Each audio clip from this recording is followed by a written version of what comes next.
The following podcast contains explicit language. You retweeted an unflattering picture of her next to a picture of your wife. I didn't start it. Oh, but I didn't start it. With all due respect, that's the argument of a 5-year-old. Anytime he gets upset, anytime he gets threatened, anytime he gets scared, he begins yelling, he begins often cursing.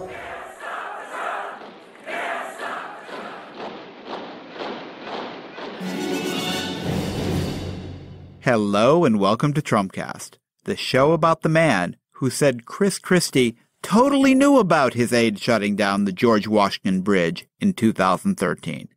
Donald Trump. I'm Jacob Weisberg.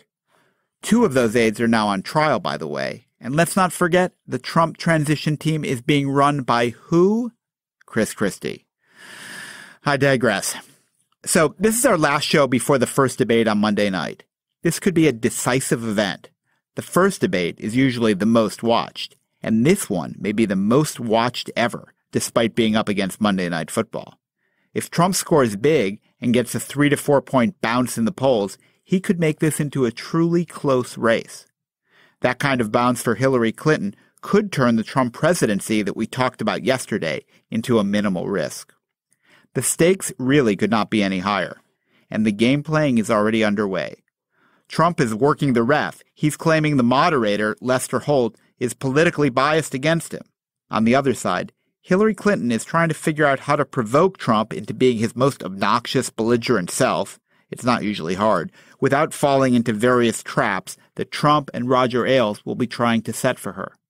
What's his strategy going to be? What should her strategy be? I'll be back to discuss all of this with Claire Malone of 538, right after we do the tweets.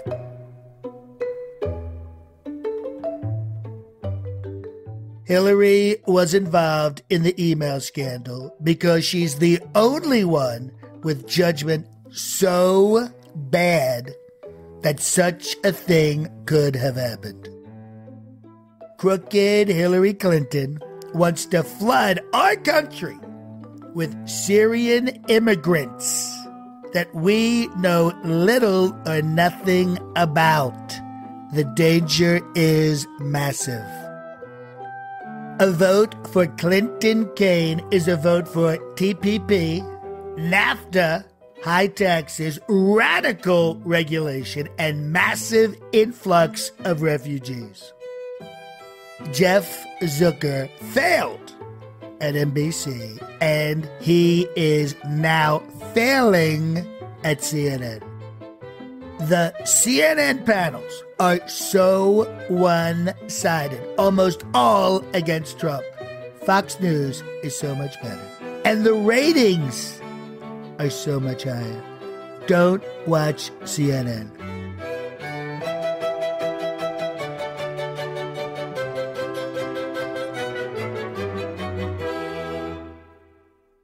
My guest today is Claire Malone. She's a senior political writer at 538. Claire, thanks for joining me. Thanks so much for having me. I want to talk to you about the debate. You've been writing about it and texting about it and podcasting about it.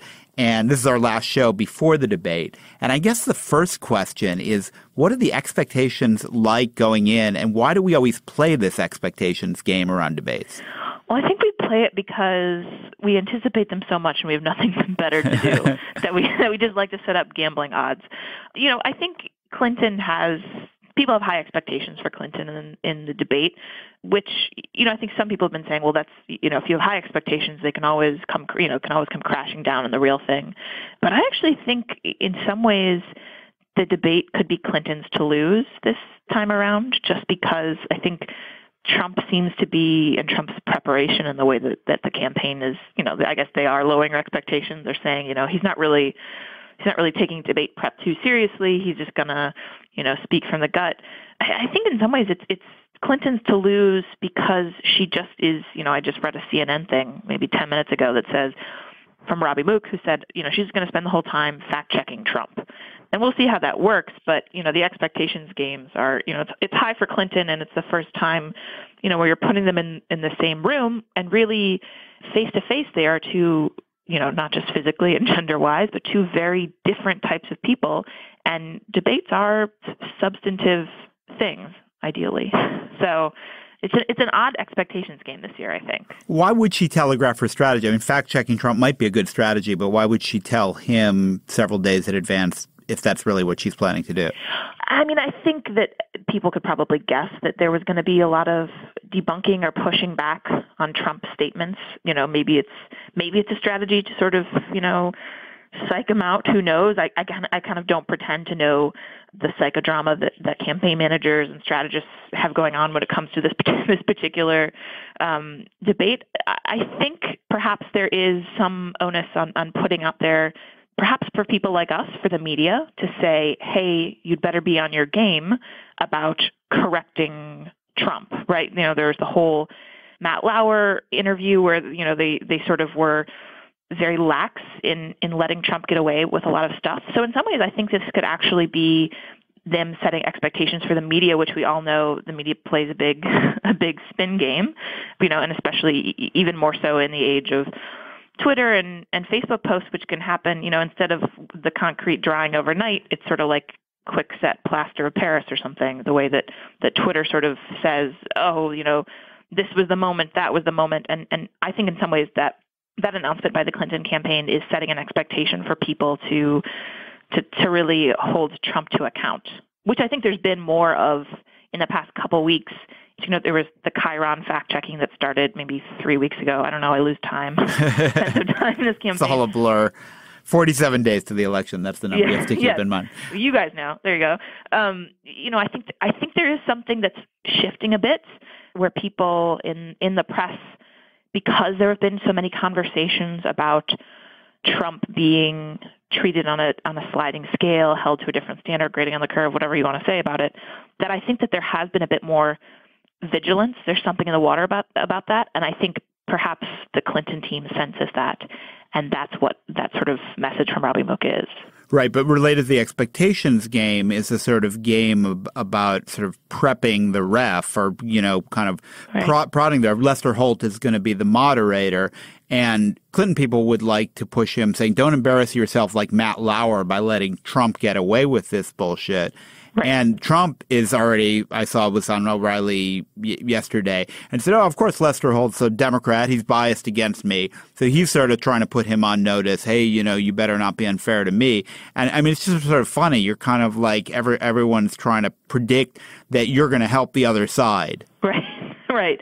Which is funny because I think especially this year, I mean, the way I see it, there are people who have been in Trump's camp since the very beginning, who are, for sure swayed towards him. There are people in Clinton's camp. What I see this is sort of, I mean, this is a trite thing to say, but this year more than ever, it's one about convincing swing voters that someone is more capable to be commander-in-chief, and two, I think it's creating a permission structure for traditional Republicans, Republican-leaning independents to vote for someone like Clinton, to say, hey, I do dislike her on a personal level. I think that the 90s were bad, and I think the Clinton shtick is old and we need something new, but Trump is not the way to go.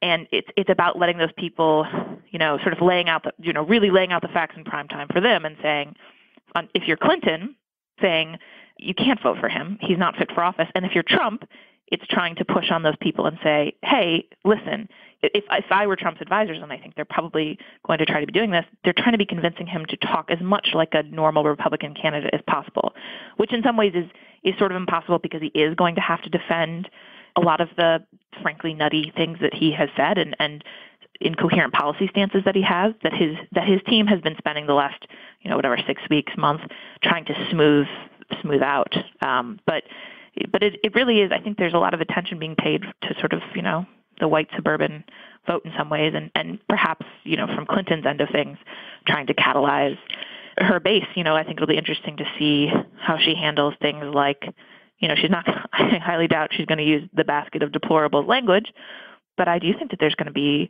some time spent on her part calling out Trump's affiliation with racist Twitter accounts, his comments about Judge Curiel. So there's a lot of, there's a lot of going to be interesting playing to base, but also... If I were Hillary Clinton, here's what I'd say about that.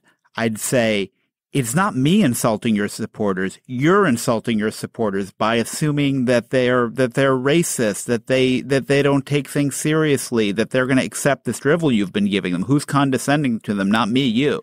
Yeah, I mean, I think it's a good line. I think she's the one bad thing about her using deplorables and sort of trying to use the very imperfect math of, what did she say? Generally speaking, or something along those lines. That line was so easy to twist into Hillary Clinton thinks half of Republicans are deplorable, and I think Trump's team will try to spin it that way. And I think she will, as you sort of say, try to say, no.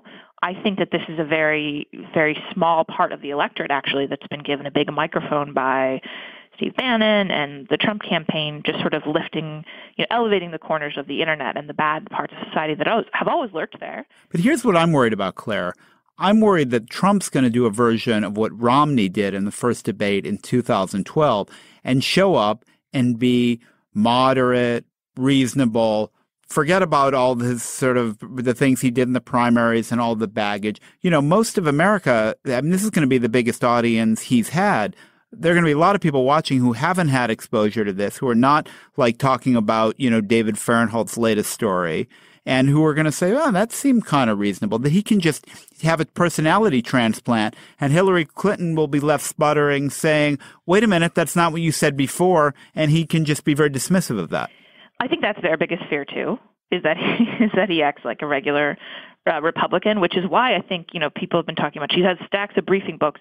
What I think will, if he does have that sort of personality transplant, I think she will be doing a lot of quoting his words back directly and using the tons and tons of things that he said over the past year and asking him to answer for it. And I think that will be their strategy in that definitely worst case scenario. And then I think the fear of the Clinton camp is that how will the media play it afterwards, right? And, which gets to the Robbie Mook thing of sort of priming us all for Trump's inaccuracies. I don't know how that looks the next morning. I don't know how people read it on TV, Trump being a commander-in-chief. I mean, from the pure aesthetics of it, what is he, a 6'2" man versus a woman? Let's be honest here. The gender stuff and the physical presence, I think, will be part of it, much as people would like it not to be. We all have physical bodies, and that's how they play on television. And perhaps if Trump acts, I think their big fear is if Trump acts calm, cool, collected. I don't know how that looks the next day. I think it'll be really interesting to see how it plays out. There's also jujitsu here, though, because if she can provoke him into being his worst self, being a bully, being aggressive, being personal, being nasty, it's usually not that hard to provoke him into doing that because he has no discipline and he kind of flies off. If she can successfully provoke him, she can win the debate that way without really it depending on anything she says. It's just like this guy presented himself as an unstable menace. Yeah, and there's been a lot of stuff about how the Clinton team is working with psychologists to sort of, review tape and find out what was said at certain moments that made Trump go off. And Roger Ailes is telling him, don't take that bait. Roger Ailes is saying when she says that you're not really a billionaire or whatever, don't respond. Right. And he might or he might not. I mean, it does come down to, will Trump respond to those pressure points?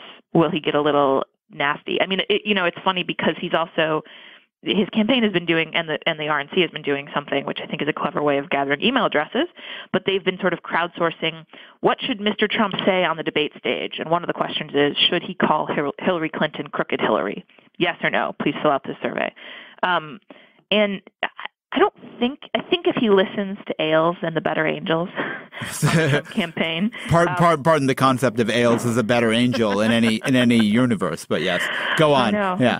It's a twisted little thing, but I think he will take the advice, and I think he will not say things like that. I think he will not use the nicknames that he batted around on the GOP primary stage, which stuck, but also, who knows what he'll do? I think that's why it's sort of like we're hotly anticipating this as, I mean, it's not just, I know it's going up against football, but it sort of does feel like the Super Bowl of what could a live television event be, which is also the perverse thing about this election, which is that it is kind of, it's all spiraling towards this one these 3 televised events that we all, sort of maybe if you believe that debates usually don't actually have that much of an effect on polls in the long run. But if there is one that does, it's the first one. Yeah, I mean, we sort of talked about this. We had a little Slack chat, Nate Silver, Harriet, and I guess yesterday, and when we talked about, usually debates will give the person who quote unquote wins it maybe a 3 or 4 point bounce,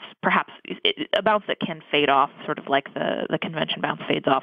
But we did talk about a couple instances where debates did have an impact on the election. We talked about 1980, where someone like independent John Anderson didn't do very well and basically just fell out of the running, essentially. In 1984, I think Reagan did very well. So there are, and kind of walked away with it. If we can. I mean, if Trump gets a 3 or 4 point bounce from here, I'm going to Pennsylvania knocking on doors. I mean, that is panic time.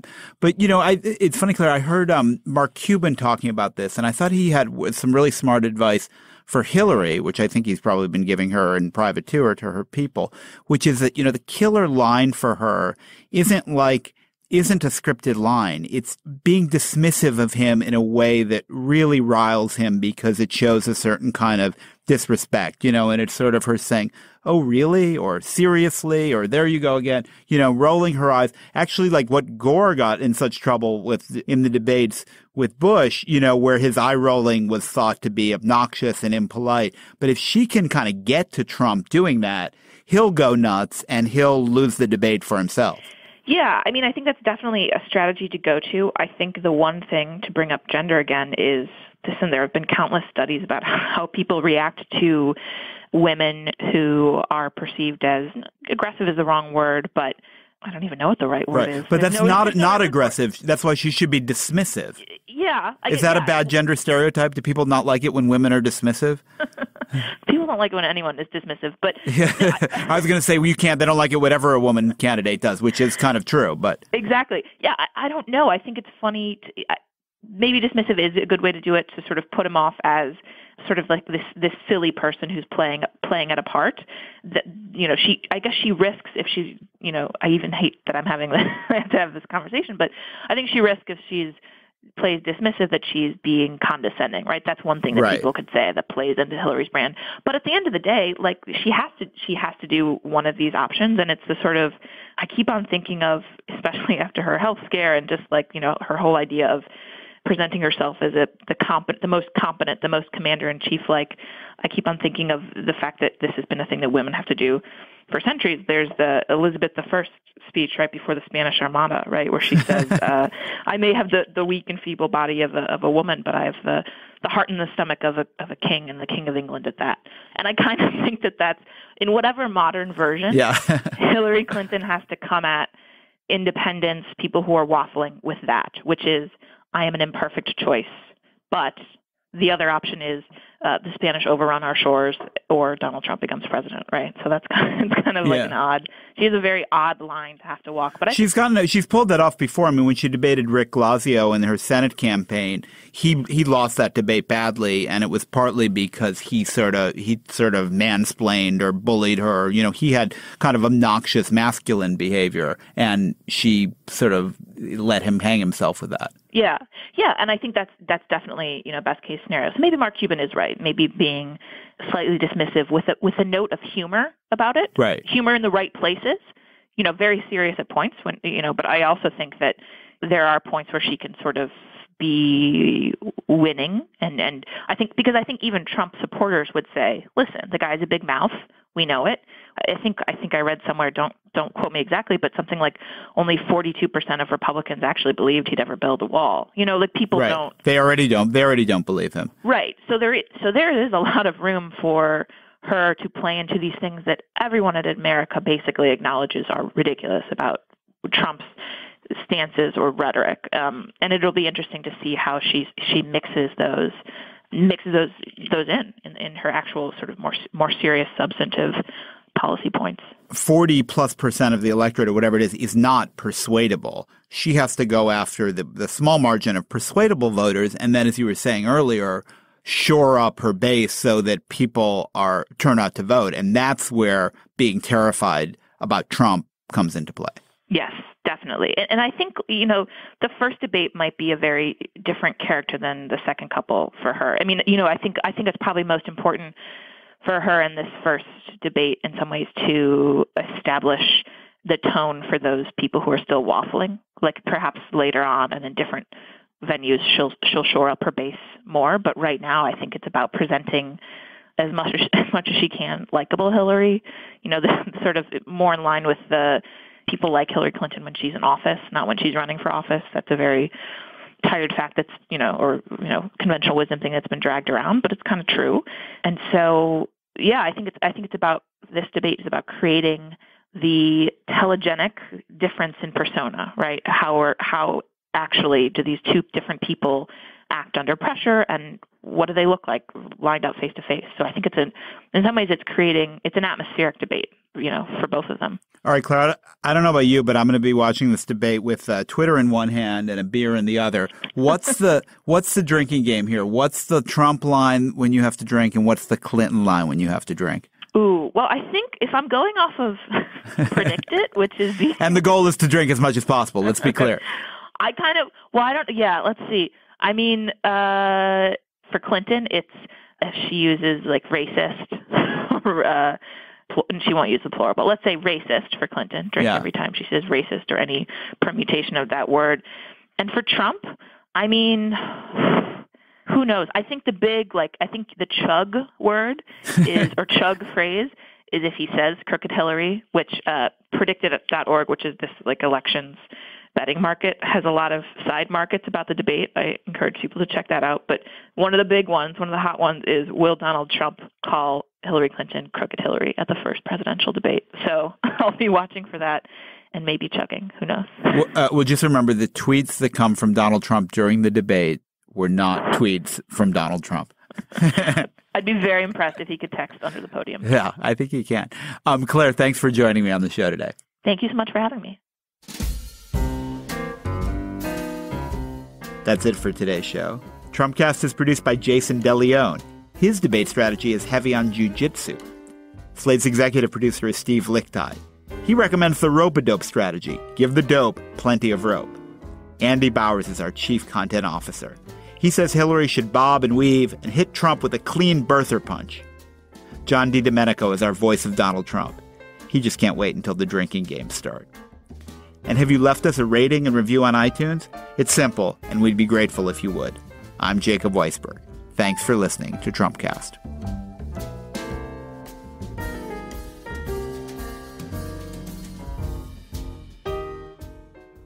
Sorry, losers and haters, but my IQ is one of the highest, and you all know it. Please don't feel stupid or insecure. It's not your fault. In every city, she encouraged them to enjoy what she called the cheerful hurly-burly of city life. In every town. And now we've just been around long enough, and the town looks so much better. There are people who want to change things. And I thought, oh my gosh, that is so cool. Why can't we do that in my community and other communities everywhere? To make them better. My point to them is it can be better. It can be better than that. It'll be different. Or to protect things from getting worse. If you're a responsible person, you have to oppose things that are dumped right on your neighborhood, right in an area that you know about. I'm Rebecca Shear, inviting you to check out Placemakers, the podcast from Slate Magazine about the spaces we inhabit and the people who shape them. Subscribe now to Placemakers. You'll never look at your community the same way again.